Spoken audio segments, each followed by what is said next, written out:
গর্ভাবস্থায় প্রায় অনেকেরই সাদা স্রাব হয়। গর্ভাবস্থায় এই বাড়তি সাদা স্রাব জীবাণুকে যোনিপথ বা মাসিকের রাস্তা থেকে জরায়ুতে উঠে আসতে বাধা দেয়।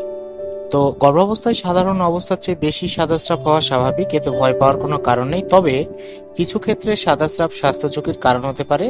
মেয়েদের যোনিপথ বা মাসিকের রাস্তা দিয়ে সাদা স্রাব যাওয়া একটি স্বাভাবিক ঘটনা। মাসিক শুরু হওয়ার 1 থেকে 2 বছর আগে থেকেই সাদা স্রাব যাওয়া শুরু হয় এবং মাসিক হওয়ার আগ পর্যন্ত এটি চলতে থাকে। এক একজনের ক্ষেত্রে এক এক রকম বা এক এক পরিমাণে সাদাস্রাব যেতে পারে, আবার একই ব্যক্তির মাসের এক এক সময়ে এক এক পরিমাণ সাদাস্রাব যেতে পারে। তো সাধারণত মাসিকের ঠিক আগে সাদাস্রাব বেড়ে যায়। এছাড়া গর্ভাবস্থায় সাদাস্রাবের পরিমাণ বেড়ে যাওয়া বেশ স্বাভাবিক। তো এখন আমরা সেই গর্ভাবস্থায় সাদাস্রাব আসলে কেন হয়, বিস্তারিত এই বিষয়টা আমরা এখন আলোচনা করব। যে বাড়তি যে সাদাস্রাব আছে, এটা জীবাণুকে যোনিপথ বা মাসিকের রাস্তা থেকে জরায়ুতে উঠে আসতে বাধা দেয়, ফলে গর্ভের সন্তান ইনফেকশন থেকে রক্ষা পায়। গর্ভাবস্থার শেষের দিকে কিন্তু এটির পরিমাণ আরো বেড়ে যায়। গর্ভাবস্থার একেবারে শেষ সপ্তাহের দিকে স্রাব জেলির মতো আঠালো হতে পারে। এ সময় স্রাবের রং হয় গোলাপি। এই স্রাবকে আমাদের ডাক্তারি ভাষায় আমরা শো বলে থাকি। তো জরায়ুর মুখে থাকা আঠালো পদার্থ বা মিউকাস যোনিপথ দিয়ে বের হয়ে আসার ফলে এই শো দেখা যায়। এর মাধ্যমে বোঝা যায় যে গর্ভবতী নারীর দেহ সন্তান প্রসবের প্রস্তুতি নেওয়া শুরু করেছে। প্রসব বেদনা শুরু হওয়ার ঠিক আগের কয়েকদিন অল্প অল্প করে এরকম শো দেখা যেতে পারে।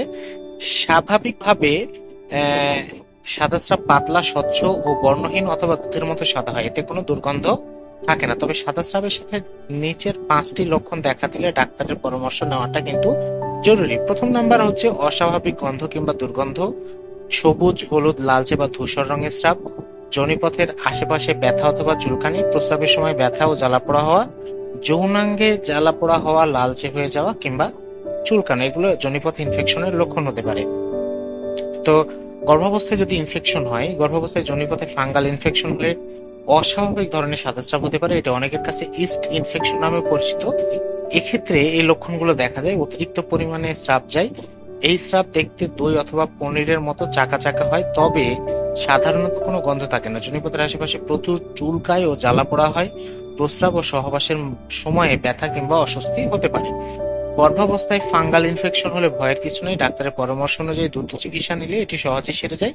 এক্ষেত্রে ডাক্তার মাসিকের রাস্তায় ঢোকানোর ঔষধ বা ক্রিম দিতে পারেন। সাধারণত চিকিৎসা শুরু করার 1 থেকে 2 সপ্তাহের মধ্যেই এই ধরনের ফাঙ্গাল ইনফেকশন সেরে যায়। তো সব ধরনের অ্যান্টিফাঙ্গাল ওষুধ গর্ভাবস্থায় ব্যবহারের জন্য নিরাপদ নয়, তাই নিজে নিজে ওষুধ কিনে চিকিৎসা শুরু কখনোই করতে যাবেন না। সহজ কিছু উপদেশ মেনে চলার মাধ্যমে ঘরোয়াভাবে এই ধরনের ইনফেকশন প্রতিরোধ করা যায়।